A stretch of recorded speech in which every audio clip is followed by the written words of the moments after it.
Bonjour, bonsoir et bienvenue dans le premier numéro de Chroniques Gynéennes où on va parler d'un univers que j'ai créé pour mes romans, mes différentes histoires, notamment deux RPG, enfin un RPG, deux histoires de RPG. Et aujourd'hui on va commencer par le commencement et on va commencer par la création. Alors, la création, c'est-à-dire l'origine de l'univers, le cosmos, comment la réalité est apparue, comment tel machin est arrivé de trucs bidules sortis du chapeau de machin. Et on va commencer dans l'ordre, d'abord en parlant des piliers. Alors, qu'est-ce que c'est les piliers ? Eh bien, les piliers, ce sont les êtres divins, les grands dieux de l'univers que j'ai créé. Et comment est-ce que ça a commencé ? Donc au tout début, l'univers n'était qu'énergie. L'énergie tourbillonnait, l'énergie était partout, mais il n'y avait rien, il n'y avait que ça. Avec le temps, l'énergie se rassemblait, c'est-à-dire que ça tourbillonnait et ça s'agglutinait, jusqu'au jour où un des amas d'énergie a atteint un point critique et a explosé, entre guillemets, donnant naissance à un être surpuissant qui, lorsqu'il s'éveilla, sut qu'il s'appelait Yusk. Et au moment de cette explosion et de la naissance de Yusk, la réalité apparut. Alors la réalité, c'est la dimension physique telle qu'elle est. Et dans cette réalité, il y avait le cosmos tel qu'il est, et l'énergie qui continuait évidemment à s'y agglutiner. Alors, Yusk s'est éveillé seul au début, évidemment. Il n'y avait donc que lui, et le temps n'existait pas encore. C'est-à-dire que pour lui, tout était instantané, ou tout durait une éternité, c'est comme vous voulez. Yusk, dans son apparence, est un homme encagoulé, mais il n'a pas de vêtements. C'est-à-dire que sa forme entière est assez voûtée, est assez, pas torturée, mais anguleuse. Enfin, c'est pas vraiment important à quoi il ressemblait, puisque de toute façon, il était tout seul, donc vous ne pouvez pas le savoir. Cependant, dans l'univers, donc dans la réalité, l'énergie continuait de s'agglutiner, de tourbillonner. Il y avait des amas d'énergie à gauche, à droite. Et un deuxième amas d'énergie atteint un point critique. Et l'explosion donna naissance à Telan. Telan était un pilier féminin, c'était une femme. Et l'explosion de sa naissance apporta la magie dans la réalité. Alors imaginez une explosion dans un point, donc ça fait une énorme sphère. Puis, en fait, à la naissance de Telan, une deuxième explosion est apparue, mais elle est restée dans les limites de la réalité. Un peu comme les cercles concentriques d'une pierre qu'on jette dans l'eau. Et la naissance de Telan apporta évidemment à Yusk de la compagnie. Alors Telan était une forme féminine, évidemment, donc il n'était plus seul. Et pendant ce temps-là, ils déambulaient tous les deux dans le cosmos, dans la réalité, et essayaient de trouver un but, on va dire ça comme ça. Ensuite, donc gardez en tête que l'énergie continue de tourbillonner, etc. Mais il y en a à chaque fois un peu moins. C'est-à-dire que chaque fois qu'une explosion arrive, la naissance suivante est un petit peu moins puissante que la précédente. Donc ici, par exemple, Yusk est virtuellement plus balèze que Telan. Donc la réalité est plus puissante que la magie. La troisième explosion donna naissance à Alontor qui est le pilier du temps. Alors, c'est-à-dire qu'à partir de ce moment-là, le temps est arrivé dans la réalité. C'est-à-dire qu'il y avait un avant et il y avait un après. La quatrième explosion donna naissance à Belongor. Et Belongor était le pilier de la matière, c'est-à-dire que avec son arrivée, il apporta tous les éléments physiques, c'est-à-dire tous les atomes, tous les atomes donc, qui formèrent les molécules, donc qui formèrent les éléments qui donnèrent naissance au monde physique, donc chose physique de la réalité. Ensuite, Il restait plus grand chose, il n'y a plus énormément d'énergie. Hein. Là, il y a déjà 4 mégabalaises qui sont arrivées et il n'y a plus vraiment encore beaucoup d'énergie. Mais il y en a encore, néanmoins, de manière assez conséquente. Hein. La 5e naissance fut Atalnai, qui était le pilier de l'esprit. Donc c'était aussi un pilier féminin, c'était aussi une figure féminine. Et l'esprit, c'est la conscience. C'est plus la conscience, la conscience d'être, quoi. Puis enfin, avec l'énergie qui restait, et quasiment juste après la naissance d'Atalnai, il y a eu la naissance de Vélania. Vélania qui est, elle, le pilier de la vie. Et c'est-à-dire que maintenant, la vie commença à apparaître dans le monde.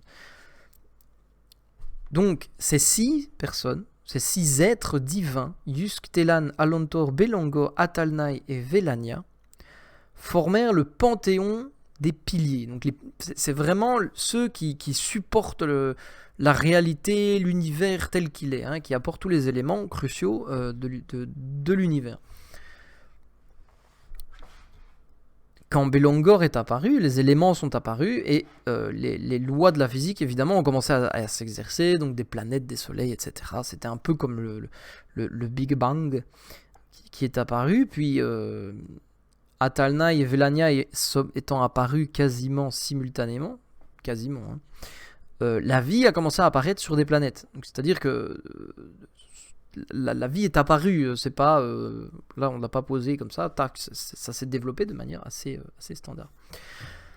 Maintenant, les 6 piliers étaient là et ils cherchaient toujours un but, parce que bon, c'est bien beau d'être divin, d'être des dieux apparus dans l'univers, mais voilà, qu'est-ce qu'on fait maintenant qu'on y est, qu'est-ce qu'on fait?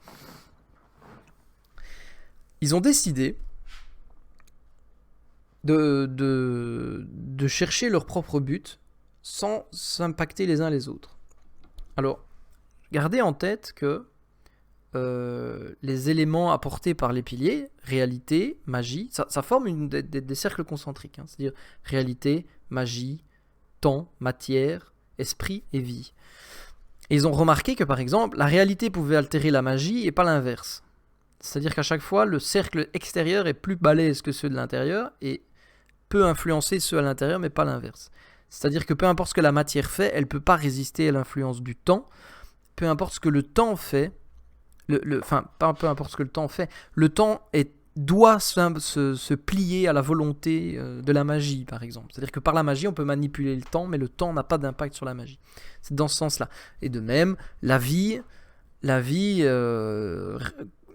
suit ce que l'esprit lui dit, n'a pas forcément d'impact sur la matière, on ne peut pas détruire de la matière, et ainsi de suite. Et la vie, fatalement, est sujette au temps. Bon. Donc là, on a les pieds. Donc ils se sont dit, on va séparer l'univers, on va se partager l'univers. Et alors ils ont décidé de se partager l'univers, ils vont faire leur petit carré, machin, ils vont dire, moi je vais jouer là-bas, toi tu vas jouer là-bas, et surtout tu viens pas m'embêter, hein, c'est mes Legos, c'est pas les tiens. Et du coup ils vont faire un peu comme comme ça, un camembert de Trivial Pursuit, comme je disais, comme j'ai bien aimé l'image. Et ils se sont séparés leurs trucs. Donc, Yusk va faire sa popote dans un coin, Telan va faire sa popote dans un coin, Alontor, Belongor, Atalnai et Vélania vont faire leur popote chacun dans leur coin. Et, mais ils vont vraiment créer des barrières magiques, évidemment, mais infranchissables. C'est-à-dire que ce qui est dans l'univers de Vélania ne peut pas, normalement, sauf évidemment événement futur possible, traverser et aller jusqu'à traverser le cosmos et aller jusqu'à la partie de l'univers d'un de ses frères. Et ça va créer entre guillemets des univers pas parallèles mais des multivers, donc des petits morceaux. En fait, c'est le grand univers qui est séparé en petits morceaux et qui est normalement inatteignable. Maintenant, il y a un élément qui est important à prendre en compte, c'est qu'au moment où les piliers ont érigé ces barrières, il y avait encore de l'énergie qui était là, dans l'univers, qui flottait. Hein. Donc au début, c'était un tourbillon d'énergie, uniquement d'énergie, mais à la fin, après la naissance de Vélania, oui, elle a utilisé énormément, elle a utilisé une grande quantité d'énergie qui restait, mais il en restait toujours un petit peu. Et quand ils ont créé ces barrières, ça a un peu, tout ce qui n'est pas d'un pilier tel, c'est éjecté. Du coup, l'énergie qui restait s'est concentrée au centre de ce camembert. Et ça a créé un être en plus, qui est la singularité. Et on ne sait rien d'elle, et les piliers ne savent pas qu'elle est là, en fait, au début. Donc, spoiler alert. Mais on en parlera probablement dans une autre vidéo, puisqu'elle aura son importance, cette singularité.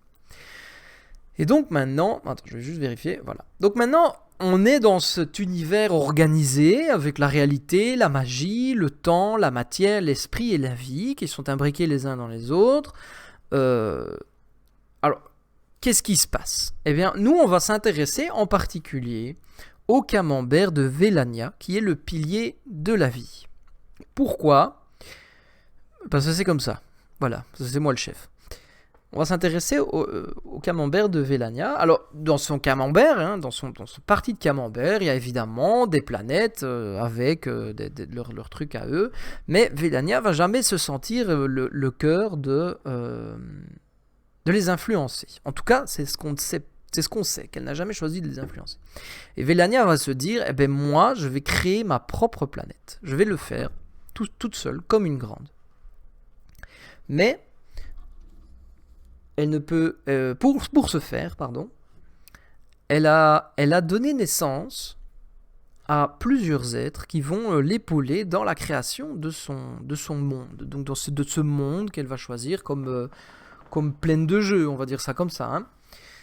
Et tout d'abord, elle va donner naissance à deux êtres divins pour les mortels. Pour les races mortelles, ce sont des êtres divins, mais là, elle va donner naissance à deux êtres inférieurs à elle, évidemment, qui sont Ambléar et Unur.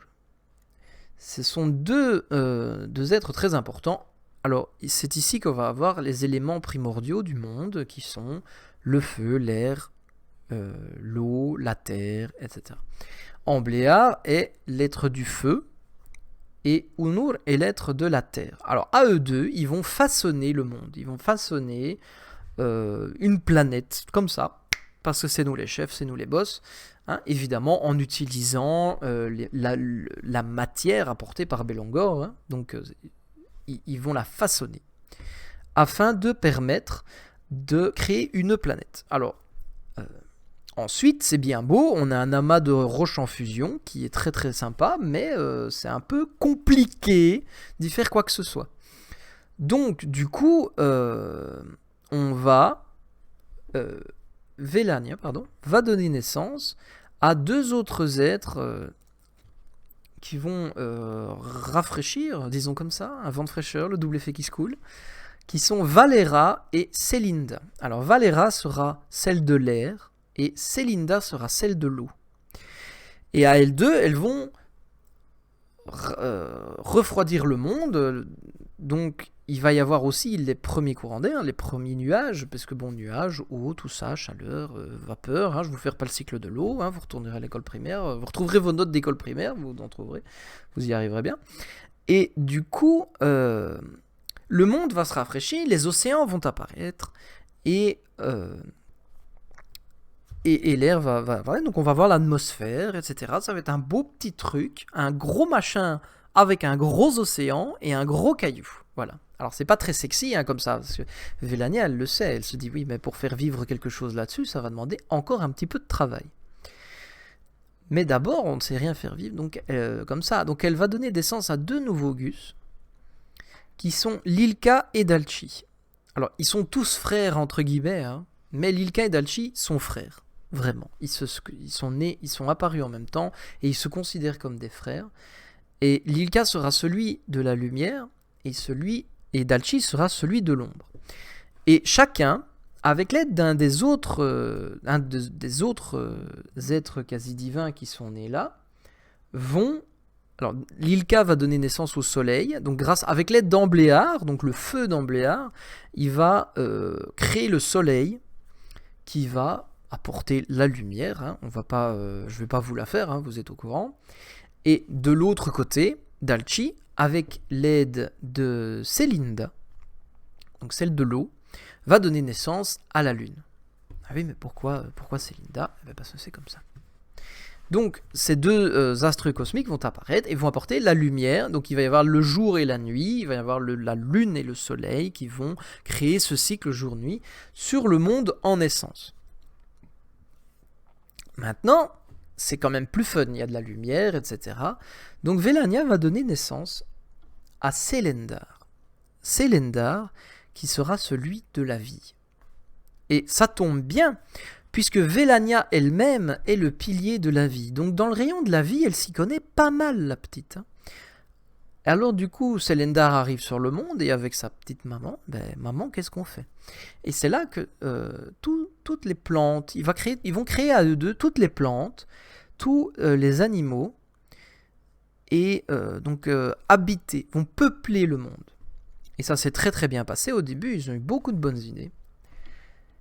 Mais seulement, il y a un problème. C'est que la vie, on sait la donner, mais on ne sait pas la reprendre. Du moins, tel que c'est fait, on a fait le don de la vie au monde, mais on n'a pas fait, on ne sait pas quoi faire. Donc du coup, il y a eu un petit problème, c'est que les plantes qui naissaient continuaient de pousser ad vitam aeternam, et de même pour les animaux. Et c'est là, ça a créé un déséquilibre sur le monde. Et c'est là que Velania a eu la très douloureuse tâche de donner naissance au dernier de ses enfants, qui est Alnor, qui est celui de la mort. Et elle lui donna le pouvoir de pouvoir reprendre la vie. Évidemment, Alnor, c'est le vilain petit canard de la famille. Hein. On va dire que quand on le voit arriver, lui, on lui offre pas des fleurs et on lui offre pas une bière. Hein.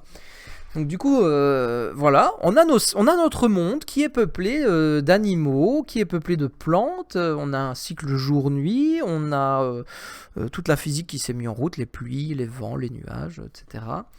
On a le cycle vie-mort aussi qui est instauré. Donc notre monde, il est très très bien.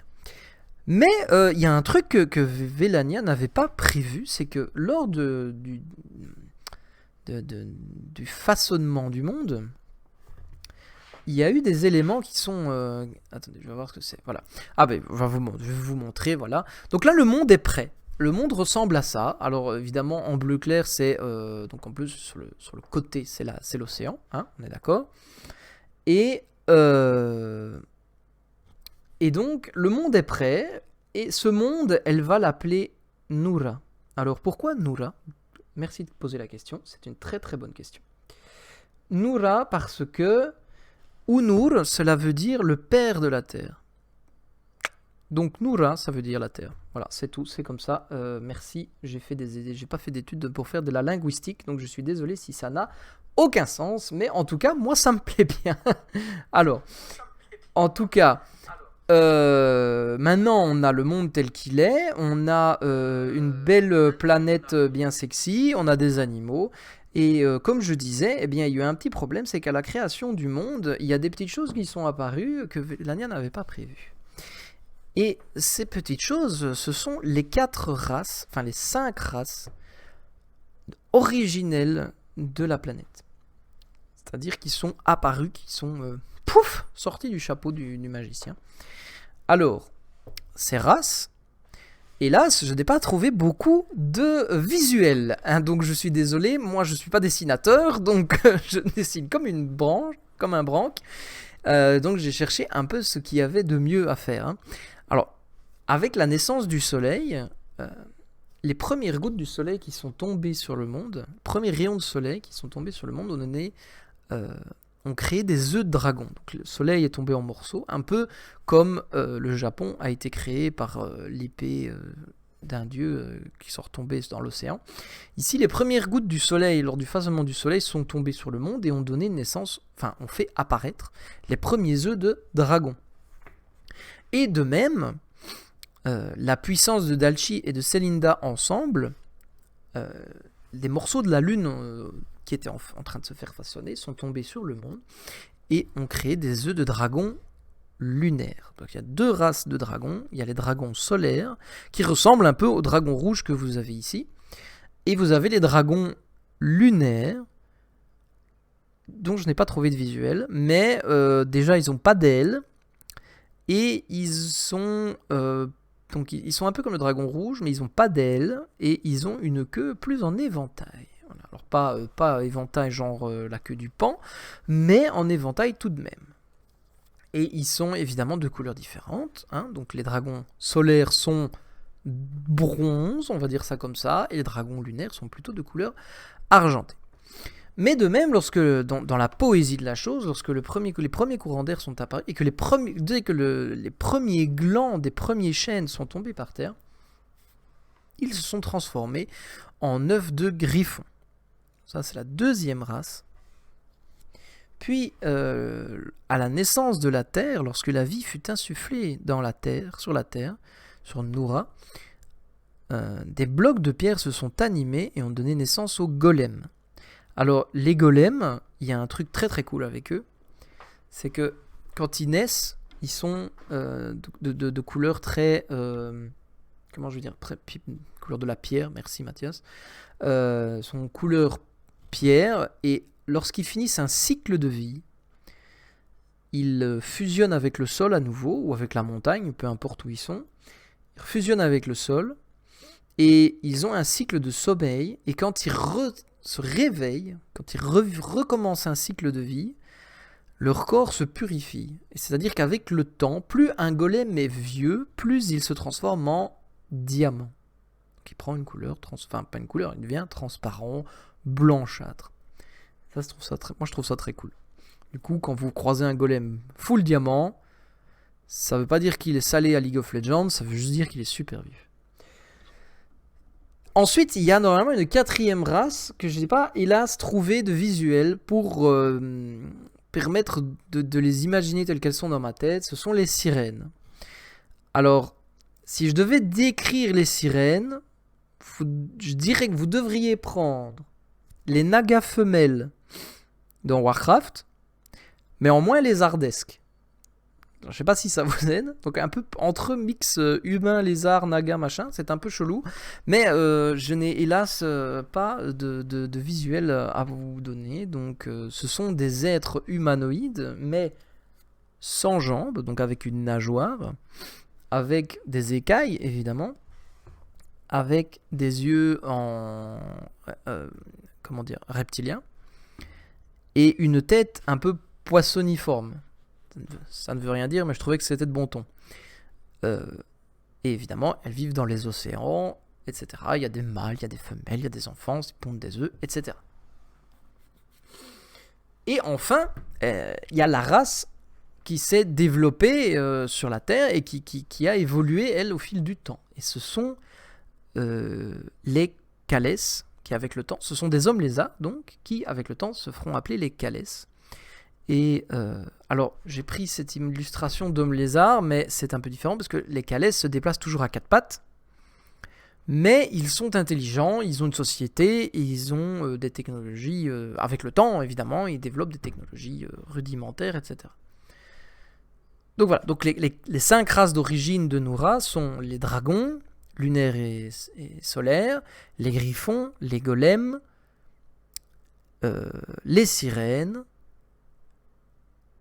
et j'oublie le dernier, les golems, les griffons, et les Kalès, voilà, et les Kalès. Et à ce moment-là, les enfants de Vélania, donc Ambléar, Valera, Unur, Célinda, vont être très intrigués par les races qui sont nées du monde, parce que c'est eux qui ont créé le monde, après tout, même si c'est avec l'aide de leur mère.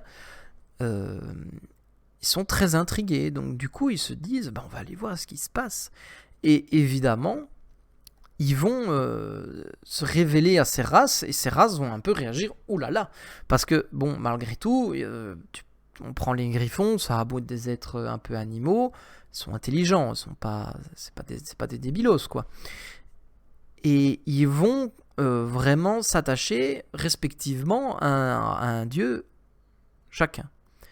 Les dragons solaires vont s'attacher à Ambléar, si bien que Ambléar va donner aux dragons solaires le pouvoir du feu. Ce qui fait qu'à partir de ce moment-là, à partir du moment où Ambléar va avoir les dragons du feu de solaire, et que les dragons solaires, entre guillemets, commencent à vénérer Ambléar, ils peuvent cracher du feu. Ce qui n'est pas le cas des dragons lunaires. C'est compliqué, c'est pour ça que je fais une vidéo. De notre côté, Valera, celle du vent, va aller voir les griffons, et les griffons vont euh, énormément s'attacher à elle, puisque c'est elle qui les porte, c'est son pouvoir à elle, son élément à elle qui les porte quand ils s'envolent et qu'ils sillonnent les cieux, si bien que, à l'instar d'Ambléar, Valera va leur offrir le don du vent, et donc ils vont utiliser, entre guillemets, ce qu'on appellera bien plus tard, la magie du vent. De même avec les sirènes vont s'attacher à Célinda pour des raisons évidentes. Ils vont obtenir le pouvoir de l'eau. Et enfin, les golems vont évidemment s'attacher à Unur, celui de la terre, et recevoir le don de la terre. Voilà. Donc là, on est un peu dans le Captain Obvious, mais au moins les bases sont là. Mais maintenant, vous allez me demander, ouais, mais et les Calès, les hommes lézards, eux, qu'est-ce qu'ils ont? Eh bien, eux, les hommes lézards, ils ont un problème. C'est qu'ils sont plutôt belliqueux. Hein. Ils n'aiment pas trop qu'on vienne les chatouiller. Et quand les dieux se présentent à eux, ben, ils réagissent pas coucou les copains. Non, non, non. Eux, ils veulent les buter, en fait. Ils essaient de les buter. Donc du coup, les dieux ne respectent trop la vie que pour les exterminer, mais ils décident de les ignorer. Ils décident simplement de les ignorer. Et les Calès resteront un peuple sans Dieu, entre guillemets, et ne recevront pas de dons particuliers. Ils seront des êtres sans magie, sans dons, sans rien, sans griffon, sans raison. Voilà. Alors, donc là maintenant, on a notre monde qui est peuplé, on a des races qui ont été bénies par les dieux, et c'est à partir de ce moment-là que les dieux ne vont pas être appelés les dieux, mais ils vont être appelés les aimés. Pourquoi les aimés? Parce que les races originelles vont les aimer, vont les adorer, et vont dans leur propre langue utiliser ce terme d'aimer pour qualifier ces dieux. Alors, ce sont des dieux inférieurs, puisque évidemment, les dieux, la déesse supérieure, c'est Vélania, la déesse, le pilier de la vie, mais eux ne le savent pas. Pour eux, ils ne connaissent que les dieux qui leur ont donné la vie, la création, qui ont créé leur monde, qui leur ont donné la vie. Et donc, ils vont aimer ces dieux. Voilà. Donc là, je vais boire un peu d'eau. J'espère que ça n'a pas transformé le truc en machin ASMR. S'il y a des personnes sur le chat qui posent des questions, surtout, allez-y, hein, j'y répondrai. Alors maintenant, on a notre monde, on a nos dieux, on a notre peuple. Qu'est-ce qui se passe? On les regarde faire. Ou pas? Eh ben les dieux, ils vont s'encoquiner. Alors c'est ce que je disais, ils étaient un peu frères et sans l'être, si bien que des couples, des affinités se forment. Des couples se forment, des alliances, et des enfants viennent au monde. Et oui, parce que c'est des petits coquins. Les aimés, c'est des coquins. Alors les couples, qu'est-ce qu'on a? On a eu le couple d'Ambléar et de Valera. Donc le feu s'est allié à l'air, parce qu'évidemment le feu et l'eau, ça n'aurait pas fait bon ménage. On a eu le couple de Unur et Célinda. Et ces deux couples vont donner naissance à une flottille de gosses. Donner naissance à une flottille de gosses. Alors on va commencer par la gauche du tableau, entre Ambléar et Valera, qui donnent d'abord naissance à Izon, à Razan, à Hélior et à Cléa. Alors, on va pas rentrer dans le détail de chacun de ces gosses, parce que sinon ça prendrait beaucoup de temps, et surtout ça ne me donnerait pas l'occasion de faire une vidéo à ce propos-là. Mais, en gros, dans ceux-là, les importants, on va retenir Hélior, parce qu'Hélior a hérité du courage de son père. Ah, mais pourquoi le courage de son père? Bonne question. Parce que malgré tout, même si ça fait un peu Captain Obvious, c'est ce qui se passe avec les éléments, Ambléar celui du feu, Valera celle de l'air, et ainsi de suite, il y a quelque chose de caché, il y a un sens, il y a un double sens à ça. Ambléar, celui du feu, est également celui du courage. C'est-à-dire que c'est lui le guerrier de la troupe, c'est lui qui foutrait les tatanes s'il y avait des enfants passage. Valera, de son côté, est celle de... pas l'espièglerie, mais l'intelligence dans le sens plus pragmatique, Donc, ouais, espièglerie, ça collerait peut-être un peu, mais on va simplifier avec l'intelligence. Unour est celui euh, de la patience. Voilà, je vais y arriver. Unour, donc la terre, mais celui de la patience. Selinda, celle... je l'avais sur le bout de la langue. Selinda, celle de l'eau. C'est celle de... Enfin bon, vous avez l'idée. Je reviendrai dessus. Ça va revenir et je le dirai. De même derrière, Lilka c'est celui de la lumière, parce qu'on n'a pas encore beaucoup parlé de lui, mais Lilka, celui de la lumière, c'est celui de la sagesse, Dalchi, celui de l'ombre, est en fait celui de la force, et Selendare Alnor, eh ben, c'est une surprise. Alors cela parce que c'est important pour l'histoire, donc je vais vous le garder pour le moment. Mais vous avez saisi l'idée, chaque élément a un double sens. Et Elior a récupéré le courage et le sens de la justice de son père. De notre côté, on a Unour et Selinda qui ont eu 3 enfants. Alors, on a Iorek, on a Kaleos et on a Farehala. Alors, je ne sais pas pourquoi j'ai écrit Farehala, parce que c'est assez compliqué à écrire. Alors, il y a 2 fois Razan, très bien. Pourquoi? Parce que, évidemment, un des enfants d'Ambléar s'est accoquiné avec un des enfants des autres. Hein. Je répète, ils ne sont pas de la même famille. Maintenant, pourquoi est-ce que je vous parle de ces enfants? Parce que Kaleos sera celui qui sera appelé plus tard le grand architecte. Et c'est lui qui façonna énormément de choses dans le monde d'un point de vue pratique. Alors déjà, Kaleos a voulu donner naissance à sa propre race. Alors pour celles et ceux d'entre vous qui sont familiers avec l'univers du Seigneur des Anneaux, de Tolkien, Kaleos serait Olé, celui qui donna naissance aux nains.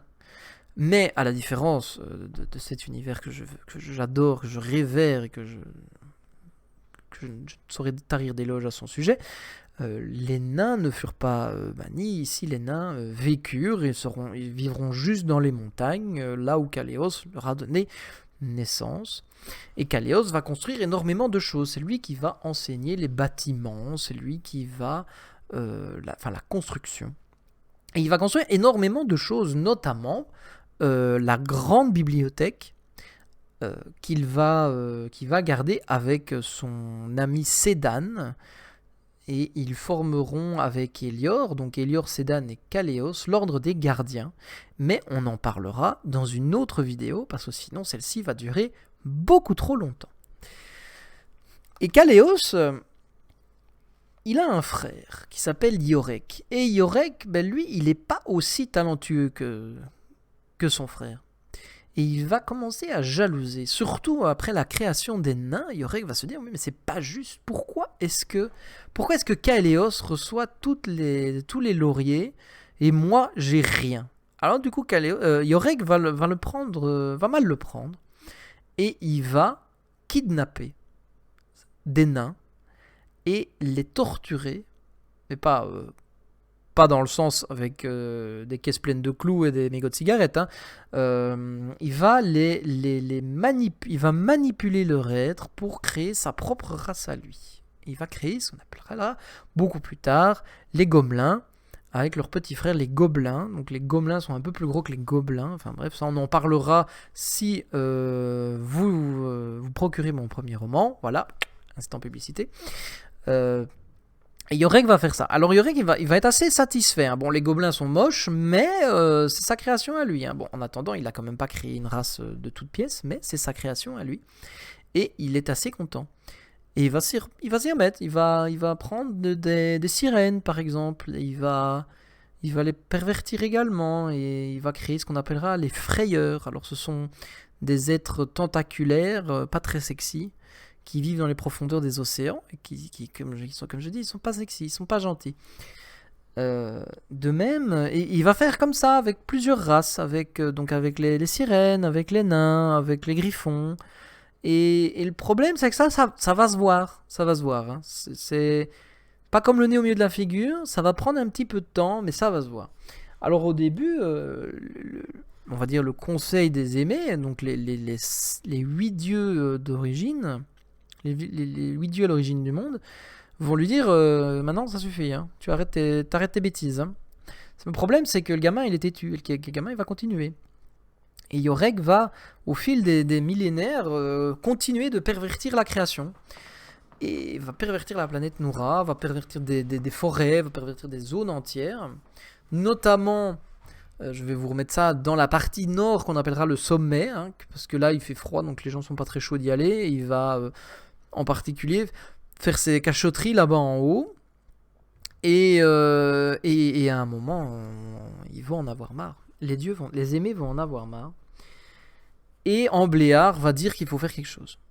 Alors, Ambléar va dire à Unour qu'il est temps qu'il gère son fils. Et que malgré les millénaires d'avertissement, Yorek n'a rien fait.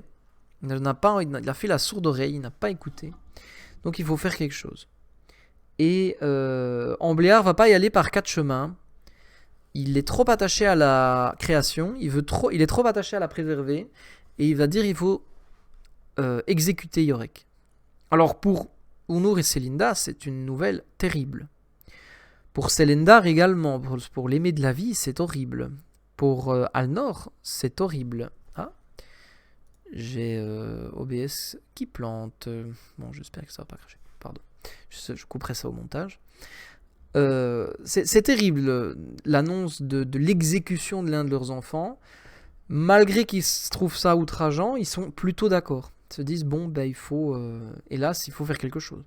Donc ils chargent Unour, le père de Yorek, de l'exécuter. Et Unour ne pourra pas exécuter son fils. Il ne saura pas l'exécuter, il ne saura pas tuer sa chair.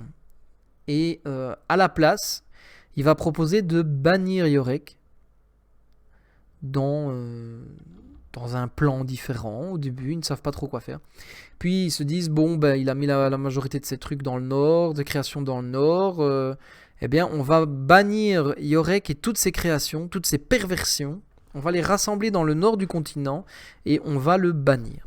Ce qui va donner un événement traumatisant pour le monde. Donc pour vous remettre le continent primordial, hein, un peu comme notre Pangée, ressemble à ça. Donc dans le nord, on va mettre toutes les créations du Yorek, on va mettre tous les gobelins qu'on trouve, tous les frayeurs, on va essayer de tout foutre là-bas. Et Unour, donc l'aimé de la terre, va fracturer le monde et va bannir son fils dans un événement qui sera appelé le bannissement, qui est un peu un élément charnière du monde et qui va profondément changer le monde. Alors vous voyez, on en est là.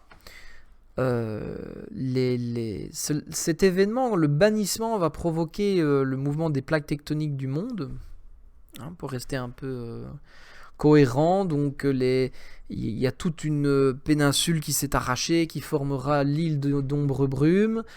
Tout le sud du continent s'est détaché pour former l'île de Raskael. De même, le fleuve qui traversait toute l'étendue centrale s'est agrandi et maintenant devient salé, puisque l'océan s'y engouffre, et au fur et à mesure, ça remonte, le fleuve.